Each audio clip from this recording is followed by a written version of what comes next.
Jemaat yang dikasihi Tuhan, mari bersama-sama kita membuka Injil Markus. Markus pasal 1, ayatnya 14 sampai 20. Markus 1 ayat 14 sampai 20. Sesudah Yohanes ditangkap, datanglah Yesus ke Galilea memberitakan Injil Allah. Katanya, waktunya telah genap, kerajaan Allah sudah dekat, bertobatlah dan percayalah kepada Injil. Ketika Yesus sedang berjalan menyusur danau Galilea, ia melihat Simon dan Andreas, saudara Simon.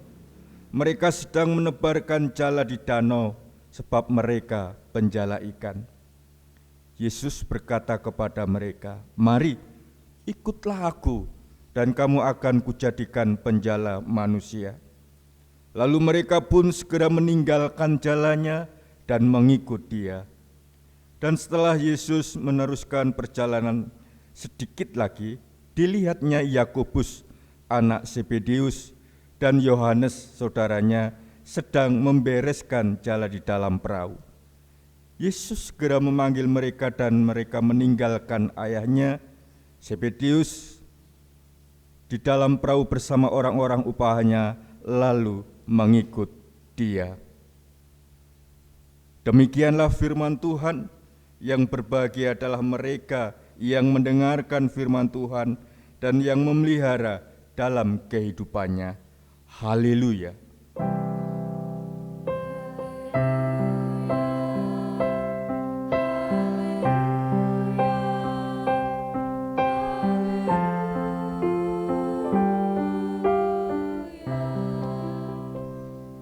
Selamat pagi jemaat yang dikasihi Tuhan. Ya, kita patut bersyukur ya, masih diberi kesempatan tetap bisa beribadah onsite ya, karena meskipun terbatas teman-teman pendeta dari GKI banyak ya, saya temannya sampai hari ini belum pernah ibadah langsung sejak awal dulu ya. Jadi kita betul-betul sekarang itu merasakan harus mensyukuri ya, di tengah-tengah situasi yang sulit tetap bisa memuji Tuhan, bertemu dengan saudara-saudara seiman. Nah, kita akan mendengarkan firman Tuhan dengan sebuah tema keseimbangan hidup surgawi dan duniawi. Ya, keseimbangan hidup surgawi dan duniawi. Saya akan mengajak kita sejenak untuk mengingat apa yang menjadi doa-doa kita. Entah itu tadi pagi mungkin, entah itu tadi malam, entah itu selama ini di saat kita berjumpa secara pribadi dengan Tuhan dalam doa. Mari, saya ajak setengah menit saja mengingat doa apa yang kita sampaikan pada Tuhan.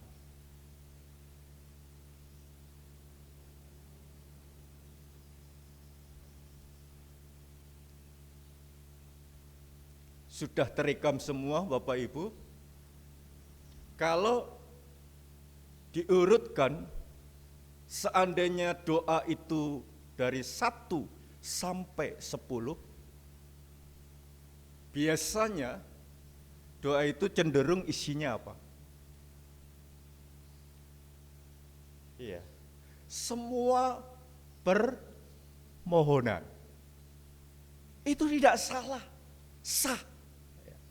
Namanya doa kan berkomunikasi dengan Tuhan, bercakap dengan Tuhan, ya, menyampaikan sesuatu dengan Tuhan.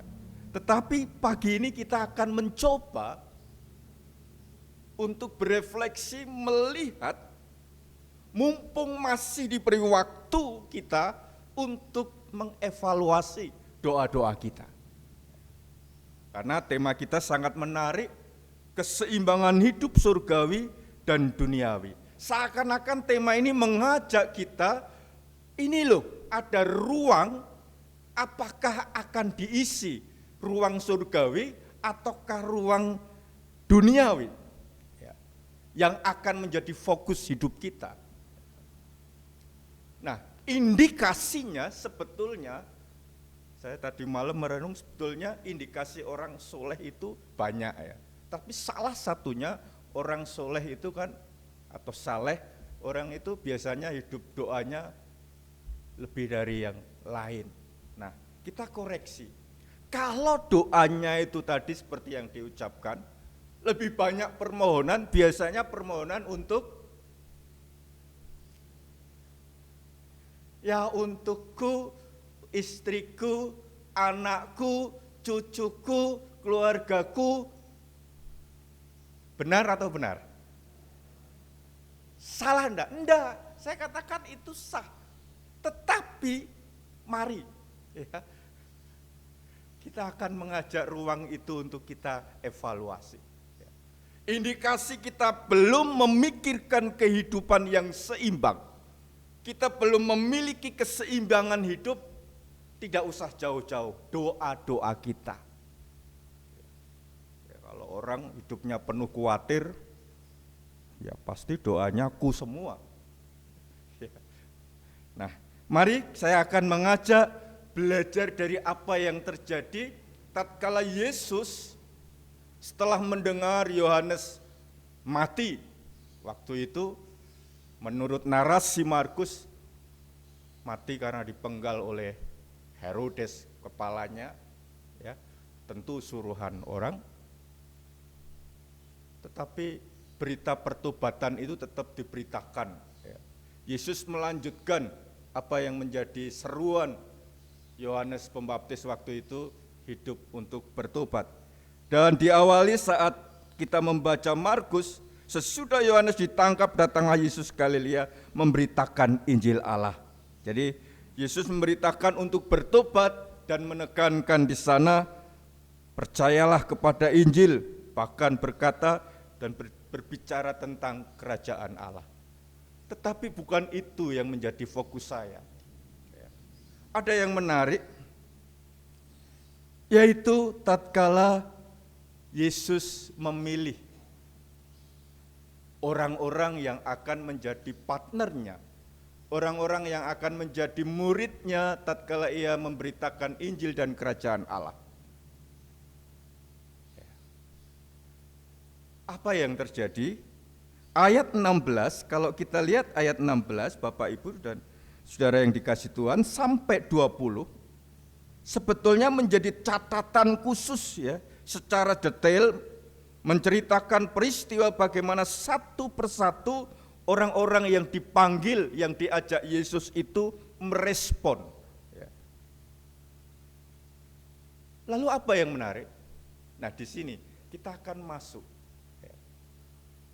ke sebuah tema yang nanti kita bawa pulang, keseimbangan itu apa, dan keseimbangan surgawi itu apa, dan keseimbangan duniawi itu apa.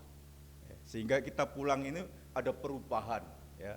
Saya fokusnya menjadi tidak satu fokus, tetapi ada yang lain nanti yang akan menjadi perhatian kita. Nah, ayat 16 sampai 20 yang menjadi respon orang-orang itu sebetulnya menjadi gambaran kehidupan orang yang mau tidak hanya tertuju hidupnya atau hidupnya tertuju pada dirinya sendiri.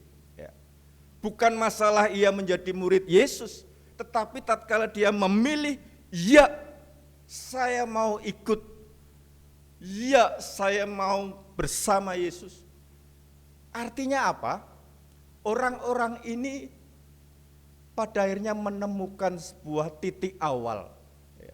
Tidak hanya melulu urusan dunia.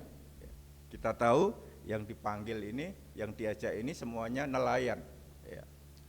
Dan mereka profesional ya, sudah mapan karena keluarga besar mereka juga nelayan. Nah, kalau kita berbicara secara detail, sebetulnya mereka meninggalkan kemapanannya ya untuk mengikut Yesus dan memberitakan Injil bersama Yesus. Tapi bukan itu. Tetapi mindset, cara berpikir, cara melihat hidup yang berubah itulah yang harus kita bawa pulang. Hidup tidak hanya melulu urusan dunia. Ini penting. Saya pernah punya teman, ternyata dia posisinya ada di Amerika, bekerja di salah satu restoran yang punyanya orang Indonesia. Pada akhir-akhir ini dia bukan meratap tetapi merenungkan, seakan-akan semua yang dicapainya sia-sia. Uang yang ditabung, uang yang disimpan, kayaknya waktunya itu sebentar lagi habis. Hanya melulu mengejar dolar, hanya melulu mengejar materi. Nah ini saya renungkan. Padahal usianya sudah kepala 5 lebih ya, sudah. Artinya apa? Bahwa kita pun juga bisa menjadi seperti itu. Waktu hidup kita yang terbatas itu kalau tidak dikoreksi, kita tidak punya ruang waktu dan ruang hati hanya melulu urusan dunia. Tidak ada keseimbangan. Nah, apa yang dimaksud keseimbangan? Keseimbangan tidak harus sama. Orang berpikir kalau keseimbangan rohani jasmani itu sama. Enggak, tetapi ada skala prioritas yang menjadi arah. Ya, kalau benda mungkin seimbang itu sama, tetapi kalau nilai bukan. Nah, keseimbangan adalah tatkala seseorang tahu dan memutuskan mana yang menjadi skala prioritas untuk kehidupannya, mana yang menjadi keutamaan untuk kehidupannya. Dan Yohanes dan kawan-kawan khususnya dan juga Yakobus dalam hal ini pada akhirnya tahu mana skala prioritas dan keutamaan hidup. Menerima ajakan Yesus. Nah, lalu pertanyaannya apa sih Pak makna hidup surgawi dan mana hidup duniawi? Karena kita diajak memiliki kehidupan keseimbangan surgawi dan juga duniawi. Secara sederhana dapat dijelaskan, hidup surgawi itu hal-hal yang berkaitan dengan kehidupan orang percaya selalu tertuju pada kerajaan surga atau dunia yang akan datang. Ini pas dengan apa yang diberitakan Yesus, bertobatlah kerajaan Allah sudah dekat. Artinya fokus kehidupannya diwarnai arah ke kerajaan Allah.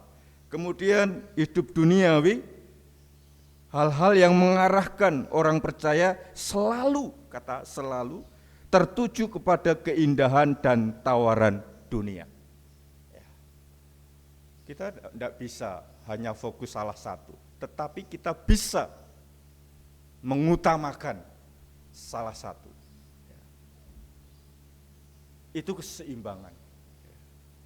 Jadi pagi ini kita diajak Bapak Ibu, apa yang menjadi keputusan para murid itu menjadi cermin. Sebetulnya ada ruang waktu, ruang hati kita ndak untuk Yesus.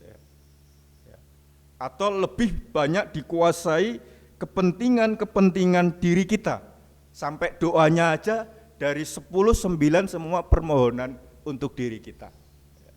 Padahal tugas panggilan kita mengikut Tuhan tidak hanya itu, ya.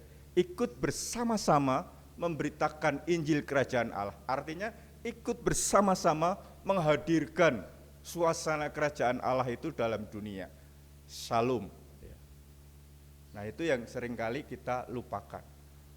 Mau apapun yang kita punya, mau sehebat apapun yang kita lakukan, kalau tidak seimbang, jomplang. Kalau hanya fokus urusan gereja, kita lupa hal yang kaitan juga dunia, juga jomplang.